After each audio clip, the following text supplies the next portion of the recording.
Hi guys.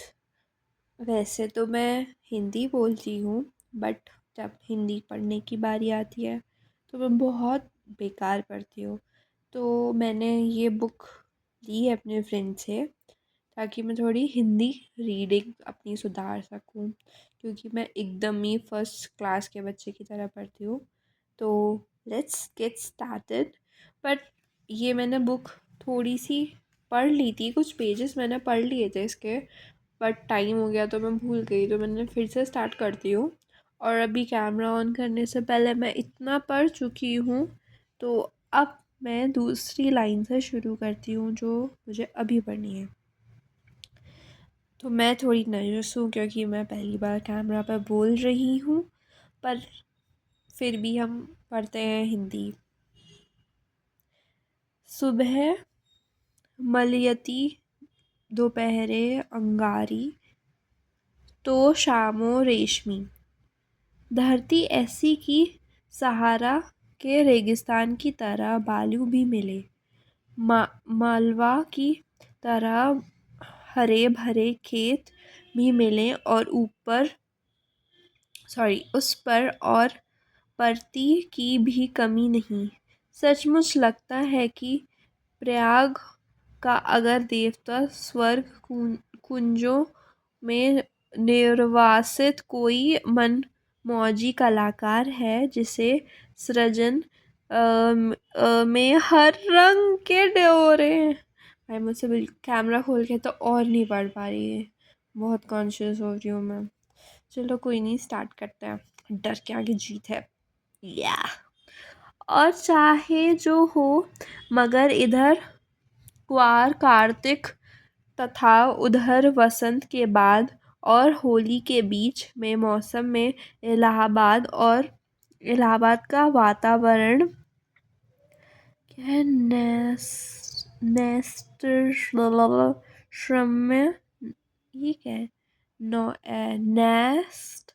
नेस्ट्रशम्य और पौंजी के फूलों से भी ज़्यादा खूबसूरत, और आम के बौरों की खुशबू से भी ज़्यादा महकदार होता है। सिविल लाइंस हो या अल्फ्रेड पार्क, गंगा तट हो या खुश खुश खुसरूबाग, लगता है कि हवा एक नटखट दो दो दोशीचा की तरह कलियों के आ, आ, आंचल और लहरों की मिजाज से छेड़खानी करती चलती है। और अगर आप सर्दी में बहुत बहुत नहीं डरते, तो आप ज़रा एक ओवरकोट डालकर सुबह सुबह घूमने निकल जाएं, तो इन खुली हुई जगहों की फिजा इठलाकर आपको अपने जादू में बांध लेगी।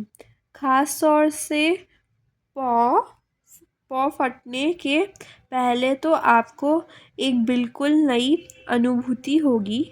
वसंत के नए नए मौसमी फूलों के रंग में मुकाबला करने वाली हल्की सुनहली बाल सूर्य की अंगुलियां सुबह की राजकुमारी के गुलाबी वक्ष पर बिखरे हुए भौर भौराले भौराले गेसुओं को धीरे धीरे हटाती जाती है, और क्षितिज पर सुनहली तरुणाई बिखर पड़ती है। एक ऐसे ही खुशनुमा सुबह थी एक ऐसी ही खुशनुमा सुबह थी, और जिसकी कहानी में मैं कहने जा रहा हूँ, वह सुबह से भी ज़्यादा मासूम युवक प्रभाती गाकर फूलों को जगाने वाले देवदूत की तरह अल्फ्रेड पार्क के लॉन पर फूलों की सरजमी के किनारे किनारे किनारे घूम रहा था।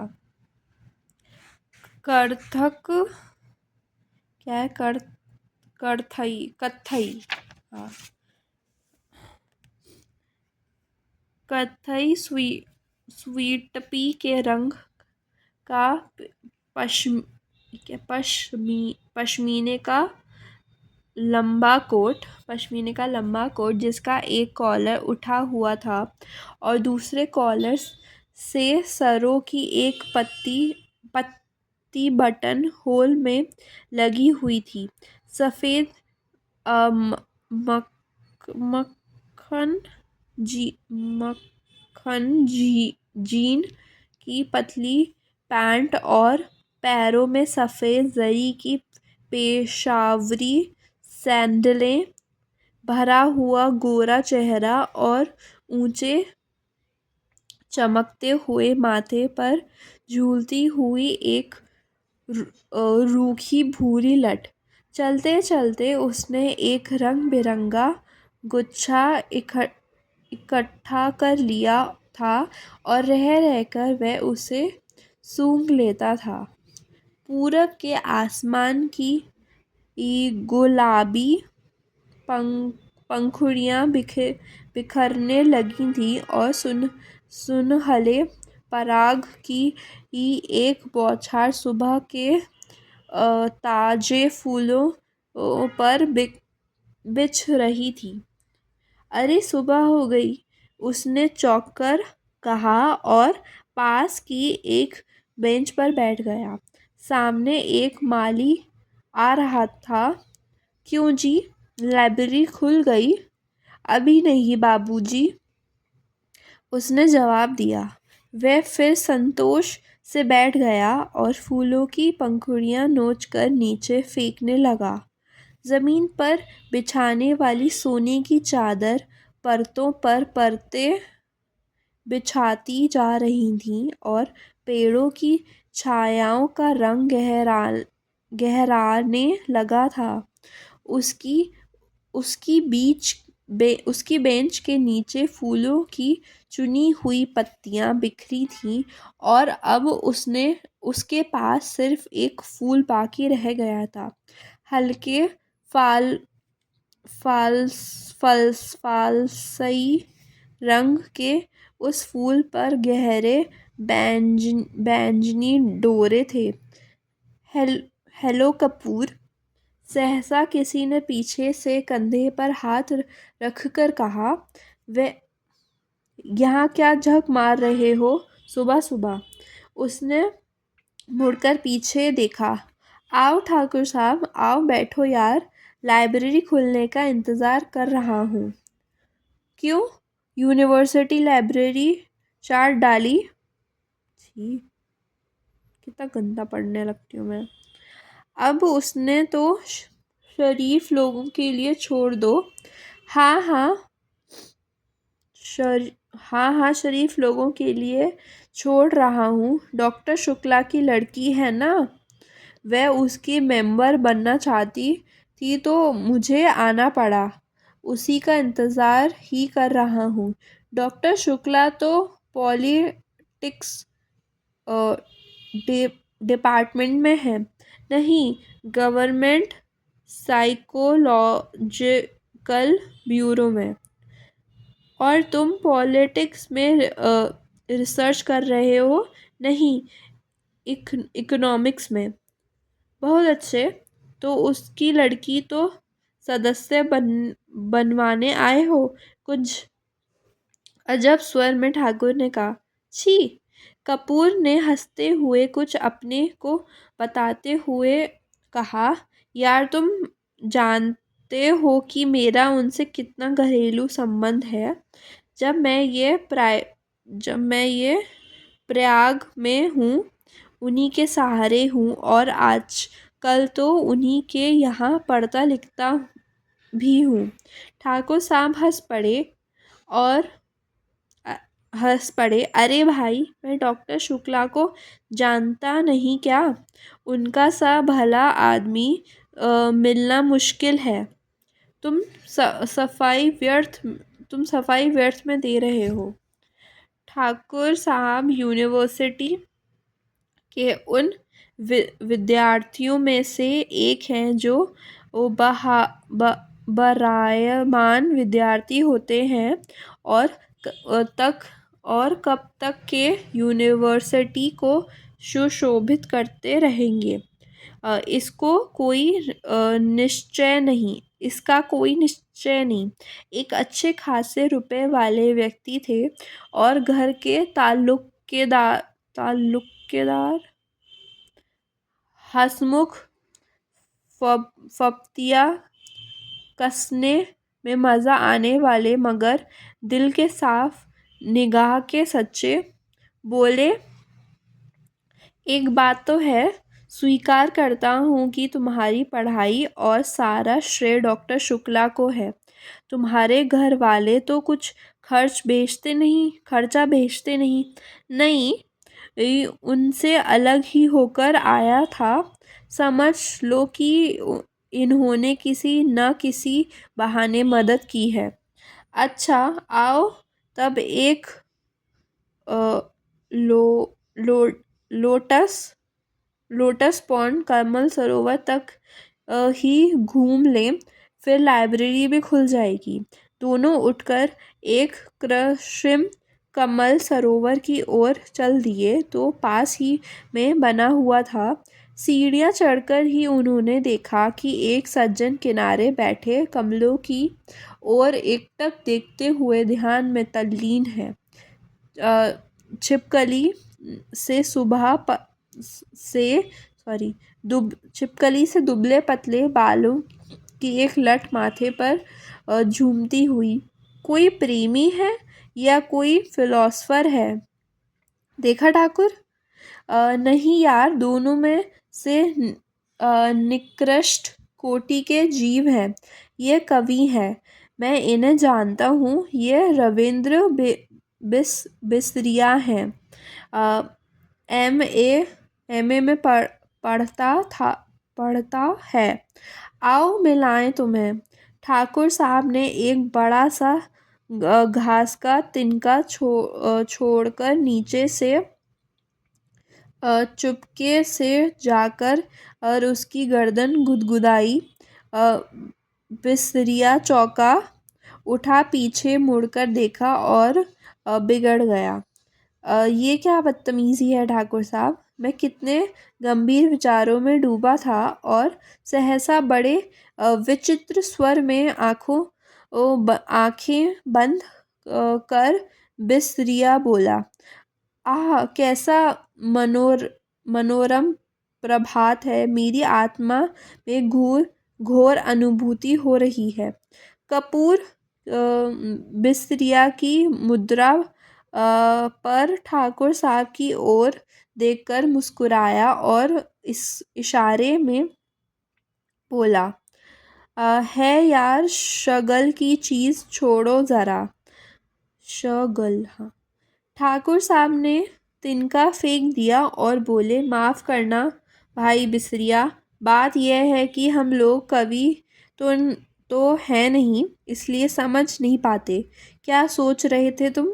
बिस्रिया ने आंखें खोली और एक गहरी सांस लेकर बोला, मैं सोच रहा था कि आखिर प्रेम क्या होता है, क्यों होता है, कविता क्यों लिखी जाती है, फिर कविता के संग्रह उतने क्यों नहीं बिकते जितने उपन्यास या कहानी संग्रह।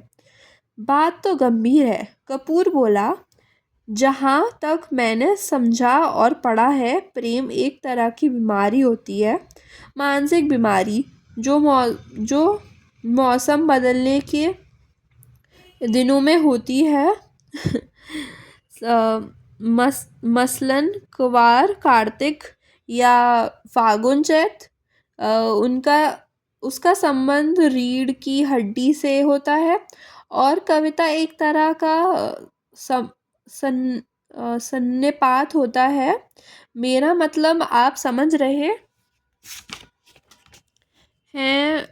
मी में सिबरिया सिबरिया सिबरिया नहीं, बिसरिया, ठाकुर साहब ने टोका। बिसरिया ने पूछा, उजलत कुछ परेशानी और कुछ गुस्से में उनकी ओर देखा और बोला, क्षमा कीजिएगा, आप या तो फ्राइडवादी हैं या प्रगतिवादी और आपके विचार सर्वदा विदेशी हैं। मैं इस तरह के विचारों से घृणा करता हूँ। कपूर कुछ जवाब देने ही वाला था कि ठाकुर साहब बोले, अरे भाई, बेकार उलझ गए तुम लोग। पहले परिचय तो कर लो आपस में। ये है श्री चंद्र कुमार कपूर, विश्वविद्यालय में रिसर्च कर रहे हैं, और आप हैं श्री रविंद्र बिसरिया, इस पर इस वर्ष MA में बैठ रहे हैं। बहुत अच्छे कवि हैं। कपूर ने हाथ मिलाया और फिर गंभीरता से बोले, क्यों साहब, आपको दुनिया में और कोई काम नहीं रहा जो आप कविता करते हैं? बिसरिया ने ठाकुर साहब की ओर देखा और बोला, ठाकुर साहब, ये मेरा अपमान है। मैं इस तरह के सवालों का आदी नहीं हूँ। और उठकर खड़ा हुआ। अरे अरे बैठो, अरे बैठो बैठो। ठाकुर साहब ने हाथ खींचकर बैठा लिया। देखो कपूर, का मतलब तुम समझे नहीं।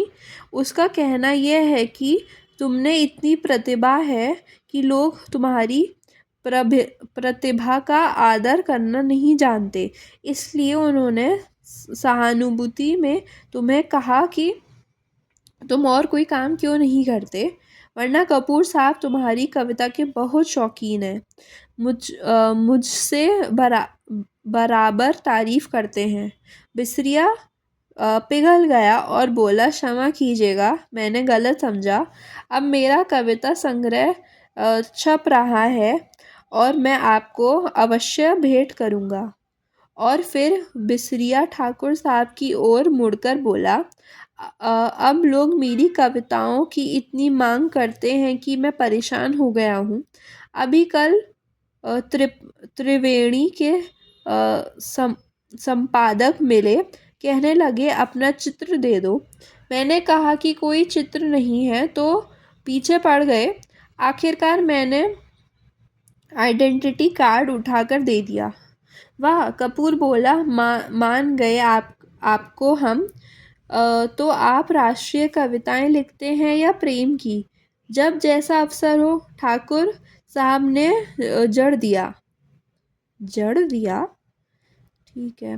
वैसे तो ये वारफ्रेड का कवि सम्मेलन वारफ्रेड फ्रड वारफ्रेड का कवि सम्मेलन, शराबबंदी कांग्रेस का कवि सम्मेलन, शादी ब्याह का कवि सम्मेलन, साहित्य सम्मेलन का कवि सम्मेलन सभी जगह बुलाए जाते हैं।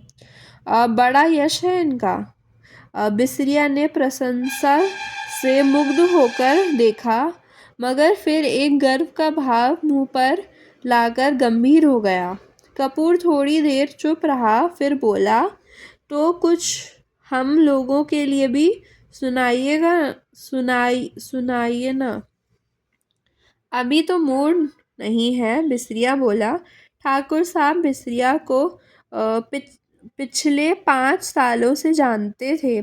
वे अच्छी तरह जानते थे कि बिसरिया किस समय और कैसे कविता सुनाता है। अतः बोले, ऐसे नहीं कपूर, आज शाम को आओ, ज़रा गंगा जी चलें, कुछ बोटिंग रहे, कुछ खाना पीना रहे, तब कविता भी सुनना। कपूर को बोटिंग का बेदह बेहद बेहद शौक था। फौरन राजी हो गया और शाम का विस्तृत कार्यक्रम बन गया। इतने में एक कार उधर से लाइब्रेरी की ओर गुजरी। कपूर ने देखा और बोला, अच्छा ठाकुर साहब, मुझे तो इजाज़त दीजिए, अब चलूँ लाइब्रेरी में। वो लोग आ गए। आप कहाँ चल रहे हैं? मैं ज़रा जिम खाने की ओर जा रहा हूँ। अच्छा भाई, तो शाम को पक्की रही? बिल्कुल पक्की, कपूर बोला और चल दिया।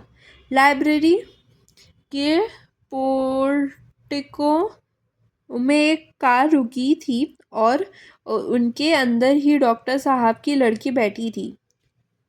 क्यों सुधा, अंदर क्यों बैठी हो? तुम्हें ही देख रही थी चंदर। और वह उतर आई। दुबले दुबली पतली नाटी सी साधारण सी लड़की, बहुत सुंदर नहीं, केवल सुंदर, लेकिन बातचीत में बहुत दुलारी। चलो अंदर चलो, चंदर ने कहा। वह आगे बढ़ी, फिर ठिठक गई और बोली, चंदर, एक आदमी को 4 किताबें मिलती हैं। हाँ, क्यों? तो उसने बड़े भोलेपन से मुस्कुराते हुए कहा, तो तुम अपने नाम से मेंबर बन जाओ और 2 किताबें हमें दे दिया करना, बस। ज़्यादा का हम क्या करेंगे? नहीं, चंदर हंसा, तुम्हारा तो दिमाग खराब है। खुद क्यों नहीं बन जाती मेंबर? नहीं, हमें शर्म लगती है, तुम बन जाओ मेंबर हमारी जगह। पगली कहीं की। चंदर ने उसका कंधा पकड़कर आगे ले चलते हुए कहा, वाह रे शर्म, अभी कल ब्याह होता तो कहना, हमारी जगह तुम बैठ जाओ। चंदर, कॉलेज में पहुंच गई लड़की, अभी शर्म नहीं टूटी इसकी, चल अंदर। और वह हिचकिचाती, ठिठकती, झेपती और मुड़ मुड़ कर चंदर की ओर रूठी हुई निगाहों से देखती हुई अंदर चली गई। Okay guys, that's all for the day. अब मैं थोड़ी देर बाद वापस से रीड करूँगी, तो फिर से एक और वीडियो। बाय। ऐसे मज़ा आएगा, मैंने सुना है बहुत अच्छी बुक है। चलो, ओके, बाय।